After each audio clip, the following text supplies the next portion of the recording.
Bonjour à tous et bienvenue à Catch Club. Comme chaque dimanche, on se retrouve pour les news et aujourd'hui on va notamment parler de Triple H qui a officiellement annoncé sa retraite des rings vendredi dernier.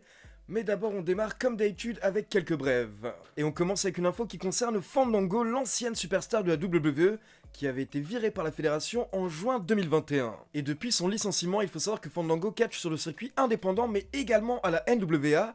Sauf qu'il y a quelques jours, Fandango a posté un message sur son compte Twitter où il a annoncé qu'il va se retirer des rings prochainement dans quelques mois. Donc apparemment Fandango confirme qu'il va prendre sa retraite, et pour info, après avoir posté son message sur Twitter, il a effacé son compte Twitter. On continue avec une rumeur qui nous vient du média américain PW Insider, et d'après ce média, Bobby Lashley pourrait effectuer son retour lundi soir lors de Raw. Et donc je rappelle que Bobby Lashley s'était blessé à l'épaule lors de son match face à Brock Lesnar au Royal Rumble, et donc c'est pour cette raison qu'il avait été retiré de Elimination Chamber en plein match. C'était une storyline qui avait été préparée exprès, parce que Bobby Lashley ne pouvait pas catcher lors de Elimination Chamber. Et à la base, les médias américains avaient annoncé que Bobby Lashley serait absent environ 4 mois, mais apparemment il a réussi à se rétablir plus vite que prévu, donc Bobby Lashley pourrait effectuer son retour lors de Raw, et d'après les rumeurs, il pourrait affronter Omos à WrestleMania, même si ce match n'a pas encore été validé par les officiels d'après les rumeurs. On continue avec une rumeur par rapport au nom du nouveau titre de champion de la WWE, car pour rappel, Roman Reigns et Brock Lesnar vont s'affronter à WrestleMania 38 dans le main event de la nuit 2, dans un match où les deux titres seront en jeu, le titre WWE et le titre universel. Donc le vainqueur de ce match sera le champion Undisputed, le champion unifié de la fédération. Et vendredi soir, à la fin de SmackDown, après avoir pris la fuite, Roman Reigns a fait une petite promo où il a annoncé qu'à WrestleMania on va le reconnaître en tant que Undisputed WWE Universal Champion. Et apparemment d'après plusieurs médias américains ça pourrait être le nouveau nom du champion de la WWE, donc dorénavant le champion pourrait s'appeler le Undisputed WWE Universal Champion, afin de mixer tous les titres. Et je rappelle également qu'il y a quelques semaines, la WWE a tourné quelques images pour promouvoir WrestleMania 38, et lors de ce tournage, il y avait une version géante du titre de champion WWE, mais le trait en dessous du logo était bleu au lieu d'être rouge, et donc certaines personnes supposent que cette version sera le nouveau titre de champion de la fédération. Et pour finir, au niveau des brèves, on va parler de Seth Rollins, car pour info, si vous avez raté l'épisode de Raw de la semaine dernière, Seth Rollins est toujours très énervé de ne pas être booké sur la carte de WrestleMania actuellement. Du coup, il a annoncé que lundi prochain, Raw n'aura pas lieu s'il n'a toujours pas son match à WrestleMania. Et donc pour info, la storyline a continué ce week-end car Seth Rollins a posté une capture d'écran d'un SMS qu'il a reçu de la part de Vince McMahon.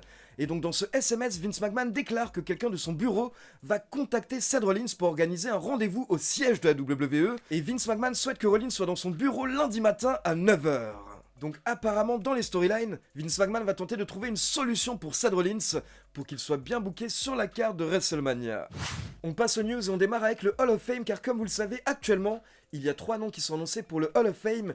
Il s'agit de Queen Charmel, Vader et The Undertaker. Et bien cette semaine, la WWE a confirmé que Shad Gaspard va recevoir le Warrior Award lors de la cérémonie du Hall of Fame 2022. Et donc bien entendu, ce sera un hommage à Shad Gaspard qui nous a malheureusement quitté le 17 mai 2020, car pour rappel, il est en train de nager dans l'océan avec son fils, mais ils ont commencé à être emportés par le courant et par les vagues, et quand un sauveteur est arrivé pour les sauver, il ne pouvait pas emmener Shad Gaspard et son fils. Donc Shad Gaspard a dit au sauveteur de sauver son fils, de s'occuper de son fils et ensuite de revenir pour lui, et c'est ce que le sauveteur a fait, mais malheureusement, quand il est revenu pour sauver Shad Gaspard avait été entraîné par les vagues, et donc il était décédé. Donc clairement, on peut dire que Shad Gaspard était un warrior, c'est un héros. On continue avec une mise à jour par rapport au main event de la nuit 1 de WrestleMania, car apparemment, ça n'arrête pas de bouger du côté de la WWE. En effet, à la base, le main event principal, donc le dernier match de la nuit 1, était censé être le match pour le titre féminin de SmackDown entre Charlotte Flair et Ronda Rousey. Mais ces derniers jours, les officiels réfléchissent à l'option de mettre le segment entre Steve Austin et Kevin Owens en main event de la nuit 1, malgré le fait que ce n'est pas un match. Et donc la WWE hésite car d'un côté la tradition veut que ce soit toujours un match qui soit en main event de WrestleMania, mais d'un autre côté la WWE a peur que si elle place le segment entre Owens et Rollins trop tôt dans la carte, alors la carte va avoir un pic et ensuite l'ambiance ne fera que de retomber. Et la WWE veut éviter que le pic du show, le summum du show ait lieu trop tôt et que derrière petit à petit l'ambiance retombe. Donc ces derniers jours la WWE était plutôt partie sur Owens Austin en main event de WrestleMania nuit 1, mais apparemment ça a à nouveau changé et actuellement ce serait plutôt Charlotte Flair contre Ronda Rousey, mais comme vous le savez les officiels peuvent changer d'avis plusieurs fois d'ici le week-end prochain. On continue avec une rumeur intéressante par rapport à Veer. Donc déjà pour ceux qui ne sont pas au courant, il faut savoir que lundi dernier la WWE a confirmé que Veer Mahaan is coming le 4 avril, donc le lendemain de WrestleMania. Et quand on a appris cette nouvelle, je vous en ai parlé lors d'un live sur Twitch, et j'ai comparé le cas de Veer Mahaan à Brodus Clay, qui à l'époque avait également eu des vignettes pendant de nombreuses semaines, et on pensait qu'on allait avoir un tueur, un monstre qui allait faire ses débuts, mais au final, quand Brodus Clay a bien fait ses débuts, on a eu le Brodus Clay en mode danseur, en mode funk, avec ses Funkadactyls, donc c'était une grosse surprise et un changement de gimmick pour surprendre les fans. Et du coup, je vous avais dit dans un de mes derniers lives que j'espérais la même chose pour Veer, qu'il fasse ses débuts mais totalement dans une nouvelle gimmick. Et bien apparemment d'après plusieurs médias américains dont le Wrestling Observer, ce seraient les plans actuels de la WWE, l'idée serait de faire débuter Veer Mahaan avec un changement de gimmick total le 4 avril. Et donc n'hésitez pas à me dire dans les commentaires quel gimmick vous imaginez pour ce nouveau Veer. On continue avec une info qui nous vient du média américain WrestleVotes qui est toujours très bien informé et qui nous parle de l'arrivée de Cody Rhodes. Et bien d'après WrestleVotes, il y a 2 officiels haut placés de la WWE qui souhaitent absolument que quand Cody Rhodes arrive, quand il effectuera son retour, il soit exactement le même Cody Rhodes qu'il était à la AEW. En effet, l'objectif est que tout soit pareil, que ce soit sa présentation, sa tenue, son thème et même la pyro, car le but c'est d'avoir l'impression que The American Nightmare Cody Rhodes, un catcheur AEW, débarque à la WWE. Donc ne vous attendez pas à de gros changements par rapport à Cody Rhodes, car on devrait avoir exactement le même qu'on avait à la AEW.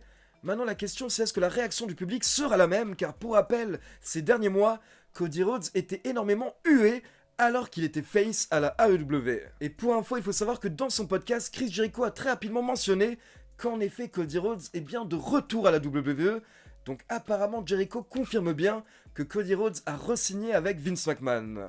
Et donc on passe à l'information principale de la semaine qui concerne Triple H. Triple H qui était invité vendredi dernier dans une émission sur ESPN où il a parlé de sa carrière et également de ses problèmes au cœur. Donc voici ce que Triple H a déclaré. En septembre 2021, j'ai eu des problèmes de santé et j'ai eu une pneumonie virale. J'avais une inflammation au niveau des poumons. Et donc je suis rentré chez moi, je menais ma vie normale, mais petit à petit ça a commencé à s'aggraver jusqu'à ce que ma femme voie que je toussais du sang. Donc là je suis allé à l'hôpital pour faire un check-up et on m'a confirmé que j'avais une pneumonie virale, mais que j'avais également du liquide dans mes poumons. Et j'avais du liquide autour de mon cœur. Donc j'ai passé des examens supplémentaires et là les médecins se sont rendus compte qu'il y avait un problème avec mon cœur, car pour info, le cœur a un pourcentage d'éjection qui se trouve entre 55 et 65%. Ça c'est une bonne moyenne, mais mon cœur n'était plus qu'à 30%. Donc les médecins m'ont directement contacté pour me dire de faire ma valise et d'aller aux urgences. Et quand je suis arrivé aux urgences, mon pourcentage est passé de 30 à 22, donc j'étais en insuffisance cardiaque. Et le lendemain matin, le temps que les médecins trouvent une solution, je n'étais plus qu'à 12%. Donc clairement là, tu te retrouves dans une situation dans laquelle tu ne veux pas être, que ce soit pour ta famille ou ton futur. J'ai 3 jeunes filles qui ont 15 ans, 13 ans et 11 ans. Et elles ont l'habitude de voir leur papa en forme, mais là j'étais malade. Et je ne sais pas si elles ont vraiment compris les conséquences de ce qui pouvait arriver. Mais vous savez, vous vous retrouvez sur votre lit d'hôpital, ils vont vous endormir, et là vous vous demandez, est-ce que c'est la fin?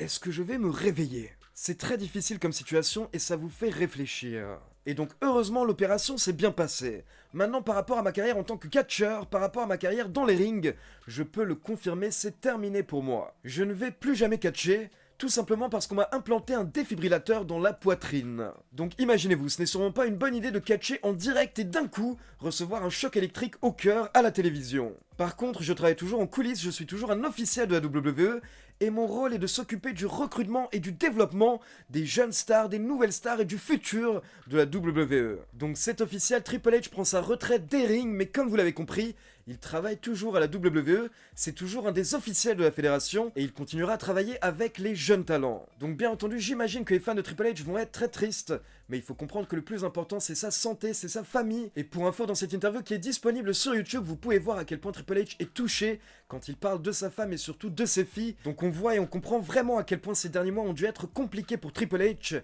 et on lui souhaite le meilleur. Donc voilà, c'est tout pour les news, et je rappelle que dès demain, dès lundi 28 mars, nous sommes en semaine WrestleMania, donc bien entendu rendez-vous ce week-end, le 2 et le 3 mars, en direct sur Twitch. Je ferai des petits live kick-off à 20h, et je serai également en live réaction samedi soir et dimanche soir. Je vous commenterai WrestleMania en direct, la nuit 1 et la nuit 2. Maintenant, comme d'habitude, c'est à vous, n'hésitez pas à me laisser vos avis par rapport aux news dans les commentaires. Et comme d'habitude, n'oubliez pas de liker la vidéo, de vous abonner à la chaîne et de cliquer sur la petite cloche pour être informé de la sortie des prochaines vidéos. Ciao tout le monde!